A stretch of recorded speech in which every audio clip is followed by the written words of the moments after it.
Sir mute हो।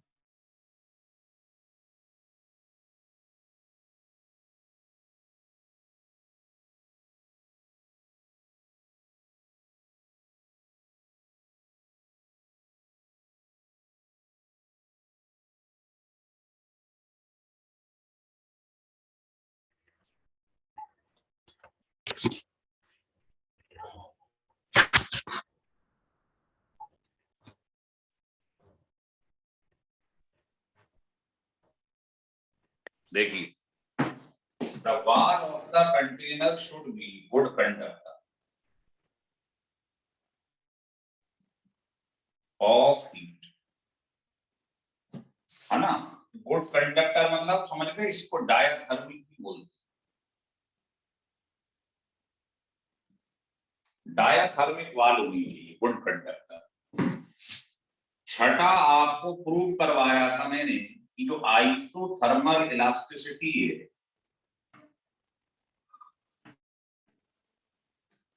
ये बराबर किसके प्रूव करी थी आपने? माइनस की, या प्रेशर के समझ।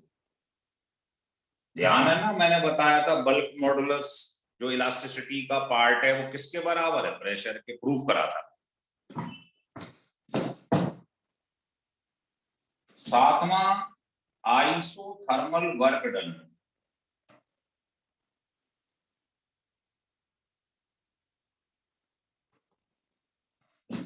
कैसा? रिवर्सिबल। इसका फार्मूला सॉल्व करने पर ये आया था, प्रूफ करके दिखाया था।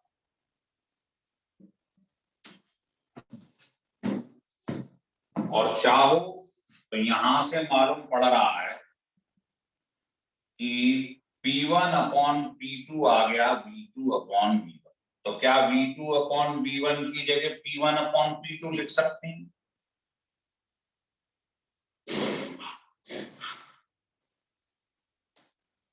तो एक ये फार्मूला भी इसका। और अगर आपको वर्क डन इरिवर्सिबल का चाहिए हो तो फार्मूला बता दिया था, क्या होता है? P dash. ये इरिवर्सिबल का, ये रिवर्सिबल। बताओ, समझ में आ गया था? ये बातें बताई थी आप? Yes sir. अब इसमें एक चीज और बता रहे हैं, फिर एडिएबिलिटी की चर्चा करें।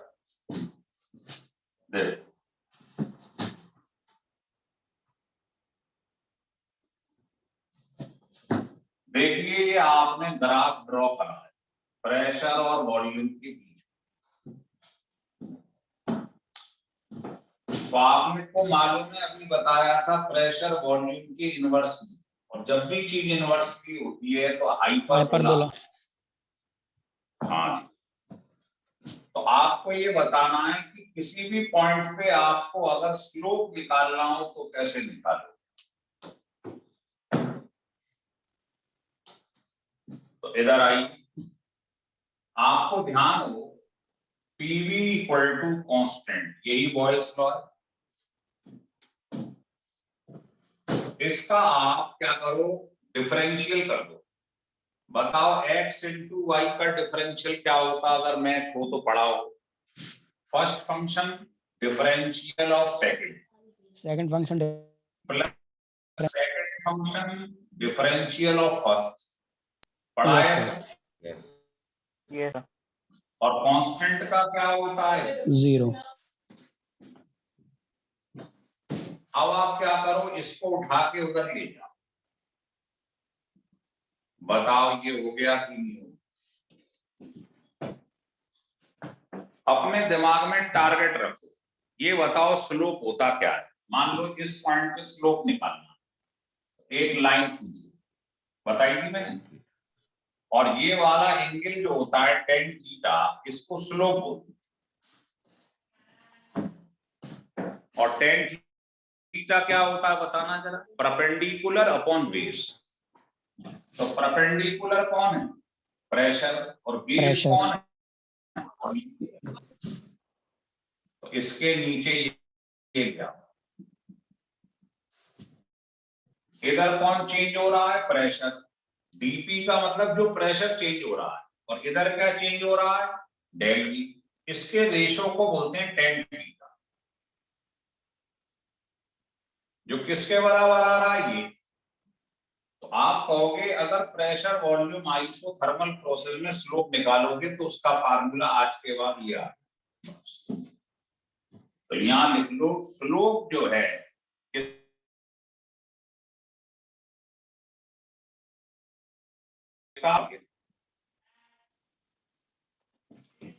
ये बताओ प्रूफ समझ में आया नहीं आया?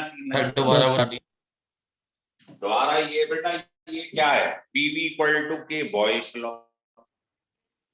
अब आपने x इंटू वाई का डिफरेंशियल कैसे करते हैं डिफरेंशियल में पढ़ा होगा, first function differential of second plus second function differential of first equal to constant का क्या होता है जी, यहां से आप dp अपॉन dv की वैल्यू निकाल लो। dp का मतलब जो प्रेशर चेंज हो रहा है और dv का मतलब जो वॉल्यूम चेंज हो रहा है, और परपेंडिकुलर अपॉन बेस एक तो tan थीटा होता है। चलिए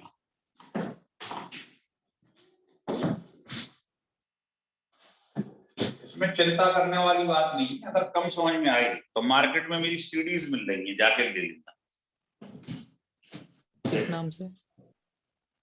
अब आता है इसमें आगे की, मान लो यही सवाल मैंने आपके लिए बना दिया, ये एक हाइपर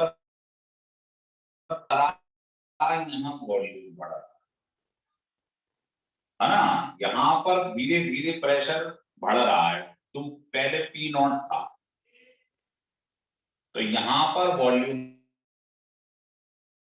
ले ली, अब इस पॉइंट पे ले लिया प्रेशर वॉल्यूम, फिर इस पॉइंट पे ले लिया प्रेशर और इधर ले लिया क्या वॉल्यूम, इधर वॉल्यूम वी नॉट है। ध्यान रखना एक बात, अगर ये आइसोथर्मल का कर्व है तो P इंटू वी क्या रहना चाहिए, कांस्टेंट।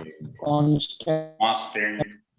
यहाँ V नॉट है तो यहाँ ले लो 8P नॉट, बताओ इनका मल्टीप्लाई क्या आ जाएगा इस पॉइंट पे, बोलो ये इंटू ये 8P not V not. Yes sir. Pressure बढ़ा, ये हो गया 2V नॉट, वॉल्यूम बढ़ रहा है, यहाँ पर जो हो गया 4P नॉट। अब बता इस पॉइंट पे P इतना है V इतना है, बता इनका मल्टीप्लाई वही आ गया ना 8P नॉट V नॉट। अब यहाँ आगे बढ़ते ये हो गया 8V नॉट, तो बता इस पॉइंट पर प्रेशर कितना है P नॉट और वॉल्यूम ये है, तो मल्टीप्लाई वही पुराना वाला आ गया, मतलब पीवी कांस्टेंट है।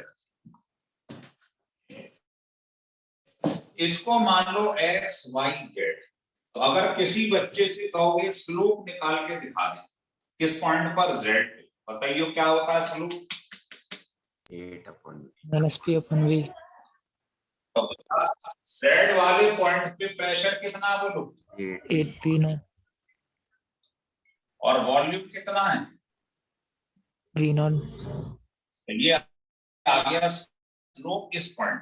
अब p y पे निकालो स्लोप, बोलो 4P नॉट अपॉन हो गया 4P not upon 2V not.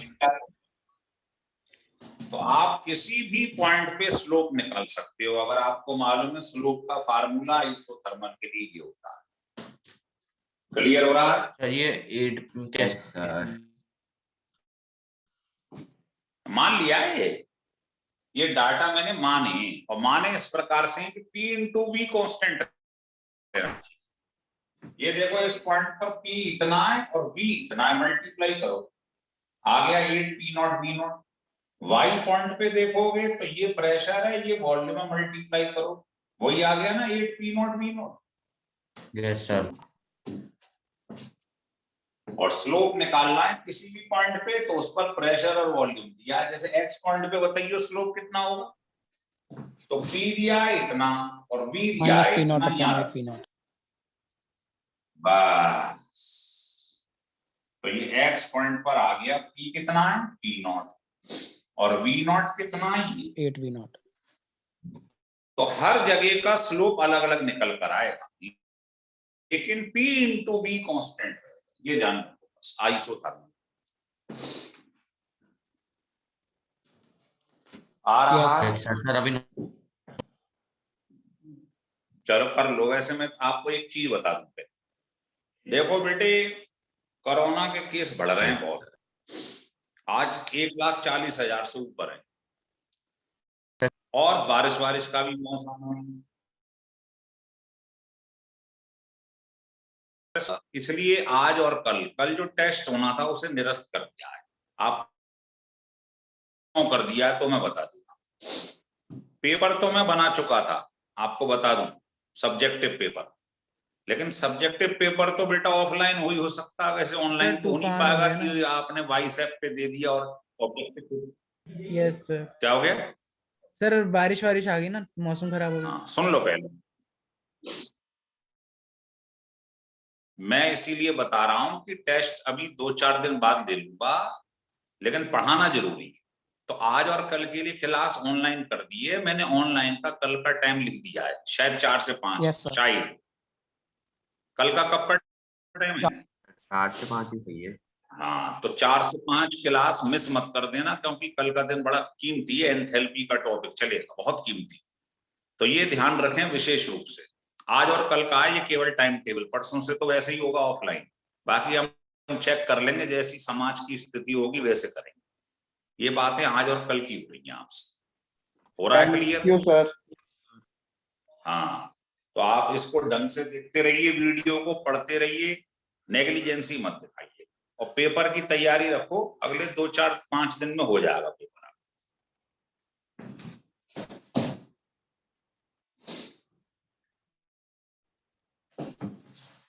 अब ये बातें तो आपको जो पढ़ाई गई, ये आइसोथर्मल प्रोसेस की बातें चल रही है ना। आइसोथर्मल प्रोसेस के लिए एक बात और नोट करके लिख लो,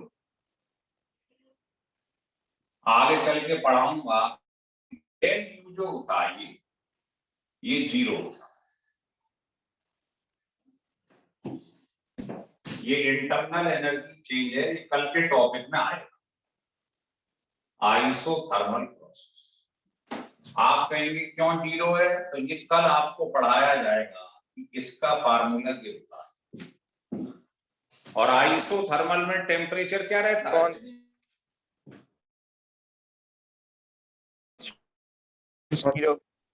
तो इंटरनल एनर्जी चेंज 0 होता है फॉर आइसोथर्मल। चलिए, अब हम बातें करेंगे आपसे एडियाबैटिक। एडियाबैटिक। इसके बारे में भी मैंने आपको कुछ बातें बता दी, वो लिख देता हूं। पहला, ये फास्ट, बोले नहीं बोले, बिल्कुल शांत रह के देखिए, नहीं समझ में आए तो पूछो। ये फास्ट या सडन प्रोसेस है। ये इतनी तेज प्रोसेस होता है कि हीट ना तो बाहर से अंदर आ पाती है ना अंदर से बाहर जा पाती, बहुत फास्ट होता है। मतलब इसमें हीट कांस्टेंट।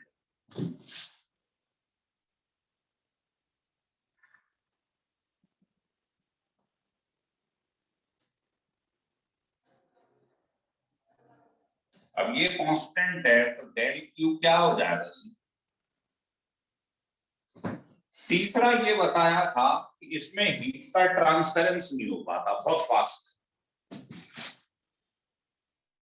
तो no transference of heat is there.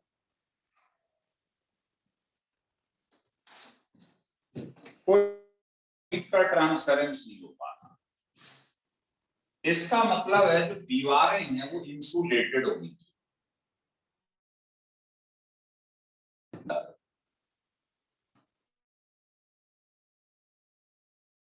should be insulator or bad conductor of heat.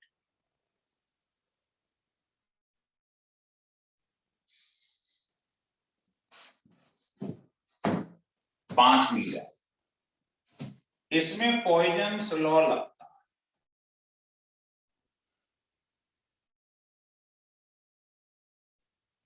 Poisons law is applicable here.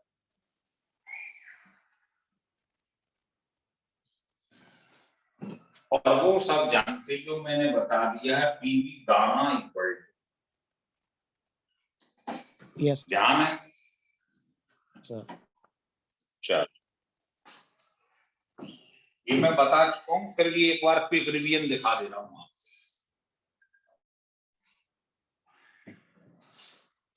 देखिए, नमस्ते। अब ये बताइए कि गामा इक्वल टू के है तो P1 gamma equal to P2 gamma. इसमें जो गामा होता है वो कहलाता है पॉइजन रेशियो CP/C।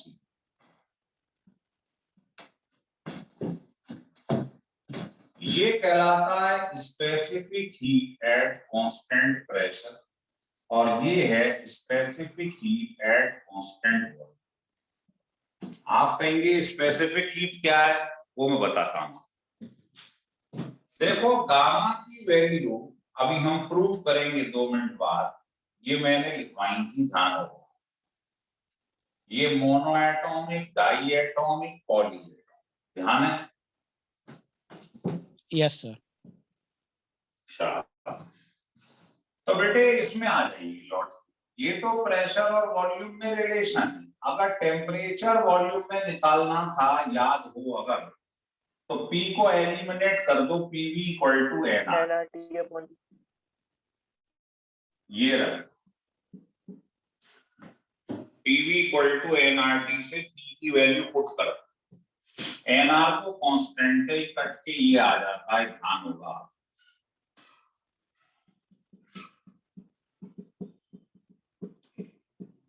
इससे निकलेंगे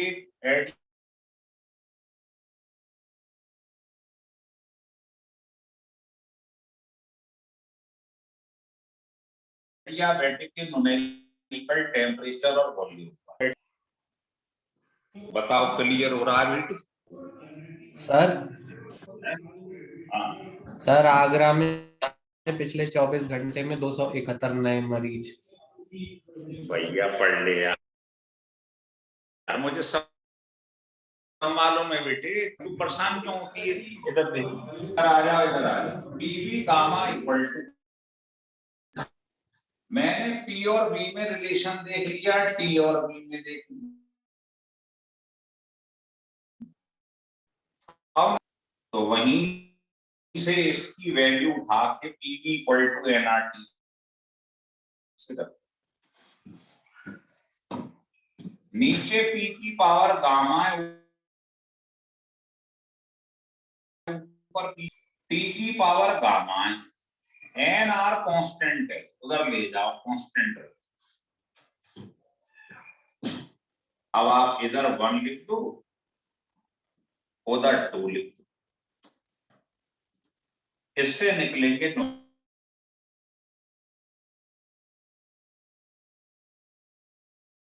तो रटना नहीं है, पर ध्यान आ रहा हो तो मैंने आपको ये बात प्रूव करके दिखाई थी कि जो एडियाबैटिक इलास्टिसिटी होती है, एडियाबैटिक इलास्टिसिटी वो बराबर होती है गामा P। ध्यान है? Yes sir. तभी पेपर में सवाल आता है कि एडियाबैटिक इलास्टिसिटी और आइसोथर्मल इलास्टिसिटी का रेशो गामा के बराबर हो। एडियाबैटिक गामा P होती है, आइसोथर्मल P होती है, कट। ये कई बार पेपर में डेरिवेशन आ चुका। 7वीं बार ये बताओ, ये कौन सा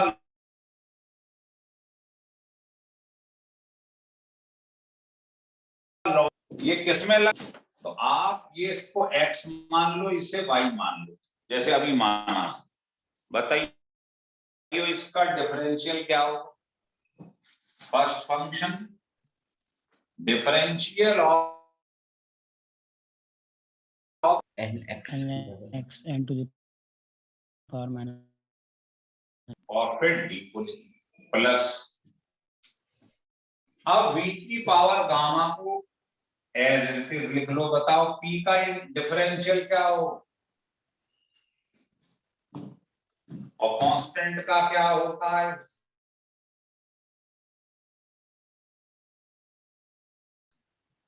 बताइए। मकसद वही है, स्लोप निकाल। स्लोप क्या होता है? डीपी। आप क्या करो, इसे उधर ले जाओ या इसे उधर ले जाओ, एक ही बात है। मेरा इसको उधर बोले नहीं, बताओ क्या आ जाएगा? DP upon D.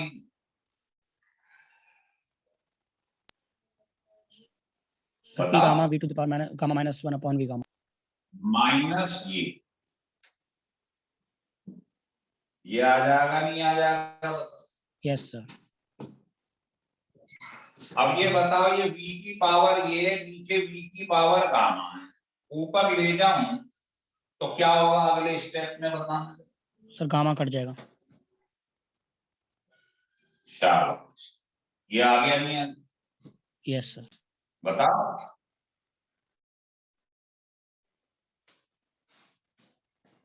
इसका मतलब आइसोथर्मल और एडियाबैटिक में सिर्फ क्या अंतर है बताएं? वहां गामा। स्लोप क्या था? It's the gamma times बस of thermo. बस तो एडियाबैटिक कर्व का स्लोप जो होता है वो होता है माइनस गामा टाइम्स, माइनस को तो हटा दो, माइनस पी अपॉन वी तो वहां भी था, माइनस हटा दो, गामा टाइम्स होता है स्लोप ऑफ आइसोथर्मल। नहीं समझ में आया भाई? एडियाबैटिक का स्लोप तो ये है, और आइसोथर्मल का स्लोप क्या था बताओ? Minus P upon V. दोनों को डिवाइड कर दो, Yes, आ जाएगा नहीं आ जाएगा? इस चैप्टर को बार बार रिपीट करो, क्योंकि फिजिक्स में भी है, केमिस्ट्री में भी है, डबल लाभ ले रहे हो। सर हाँ सर 6 वाला पॉइंट समझ नहीं आया। आए, ये बता, कल मैंने प्रूव करा था, ध्यान होगा, कि आइसोथर्मल इलास्टिसिटी किसके बराबर प्रूव हुई थी? प्रेशर। और एडियाबैटिक किसके बराबर प्रूव हुई थी? Gamma P. एडियाबैटिक होती है गामा पी, आइसोथर्मल होती है पी डिवाइड कर। अब आपने क्या करा? ये ग्राफ बनाया ऐसे कर, ये नंबर 1 है, ये 2 है। बताओ, स्लोप एडियाबैटिक का ज्यादा होता है, स्लोप आइसोथर्मल से गामा टाइम्स ज्यादा। गामा पॉजिटिव होता, भी बताया। इसका मतलब एडियाबैटिक का स्लोप ज्यादा है, ये ज्यादा स्लोपी। स्लोप उसका ज्यादा बताओ? एडियाबैटिक। एडियाबैटिक ये नंबर 2 है, और ये आइसोथर्मल। आ रहा है समझ में? नहीं आ रहा है?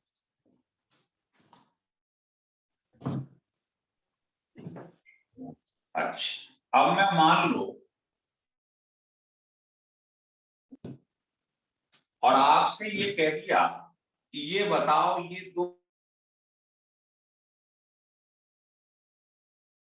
ये 2, और दोनों के दोनों एडियाबैटिक हैं। कह रहा है दोनों एडियाबैटिक। तो बता, अगर मैं आपसे कहूं 4 ऑप्शन ले लो, दोनों एडियाबैटिक है कह रहा है, तो बताओ पहले का ऑप्शन है कि ये नियॉन है, ये नाइट्रोजन, ये नंबर 1 गैस है, ये नंबर 2 है जो नंबर लिखे। दूसरे में ये नाइट्रोजन है, ये नियॉन। तीसरे में दोनों की दोनों गैसें जो हैं वो ये, और चौथे में दोनों की दोनों गैसें। बताओ आंसर क्या होगा? मतलब दोनों एडियाबैटिक। सर पहला क्यों? सर हीलियम की जो गामा की वो होती है वैल्यू, वो 1.41 होती है, तो 1.67, और उसकी N2 की होती है गामा की वैल्यू 1.41, इसलिए। बहुत बढ़िया। देखो, यहाँ बताया गया है कि स्लोप जो है, स्लोप वो गामा के डायरेक्टली प्रोपोर्शनल। जिसका गामा ज्यादा होगा उसका स्लोप ज्यादा हो जाएगा। तो स्लोप किसका ज्यादा है, 1 का 2 का? 1 का। ये ज्यादा स्लोप की, तो गामा पहले वाले का ज्यादा है गामा दूसरे वाले, क्योंकि स्लोप गामा के डायरेक्टली प्रोपोर्शनल। और तुमने अभी अभी पढ़ा था कि जो मोनो एटॉमिक होती हैं हीलियम नियॉन, जिनमें एक एटम होता है उसका गामा ज्यादा होता है, और गामा डाई एटॉमिक जिसमें 2 एटम है उसका ये होता है। तो बताइए गामा किसका ज्यादा है, स्लोप किसका ज्यादा, 1 नंबर का। इसका मतलब पहले वाली गैस जो है वो मोनो एटॉमिक और दूसरी डाई एटॉमिक। बिल्कुल सही बताया, ये इसका आंसर। क्लियर हो गया? लिख लो, स्लोप गामा के डायरेक्टली प्रोपोर्शनल है, फार्मूली बता रही। क्लियर हो रहा है बेटे? Yes sir. हटा दूं?